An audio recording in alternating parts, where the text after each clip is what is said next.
அன்பு நண்பர்களே, ரொம்ப டேஸ்டியாக டிஃப்ரெண்ட்டாக ஒரு பாயசம் எப்படி செய்யுதுன்னு பார்க்கலாமா? மிக்ஸி ஜாரில் 2 முந்திரி, 2 பாதாம், 1/4 கப் பால் சேர்த்து நைஸாக அரைச்சிக்கலாம்.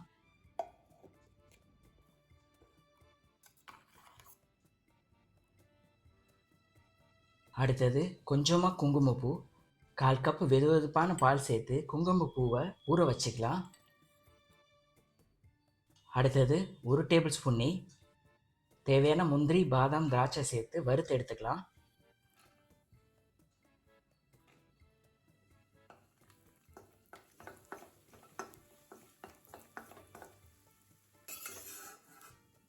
அடுத்து கொஞ்சமாக நெய், 1/2 கப் ரவா சேர்த்து 1 நிமிஷம் லோ ஃப்ளேம்லேயே வறுத்துக்கலாம்.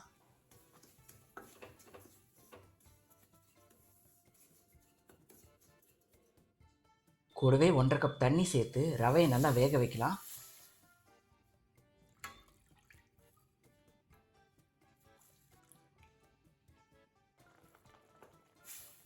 இப்போ ரவை நல்லா வெந்துருச்சு. 1/2 கப்லேருந்து 3/4 கப் சர்க்கரை,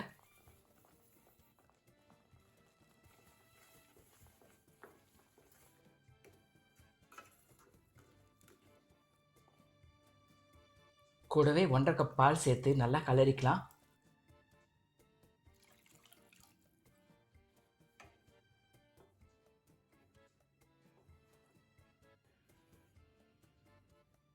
அடுத்து 1/4 டீஸ்பூன் ஏலக்காய் பொடி, அரைச்ச முந்திரி, பாதாம் சேர்த்து லோ ஃப்ளேம்லேயே கொதிக்க விடலாம்.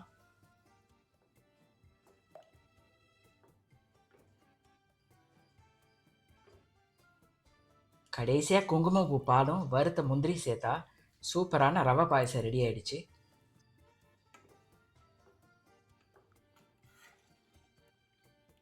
வீடியோ பார்த்ததுக்கு நன்றி, வணக்கம்.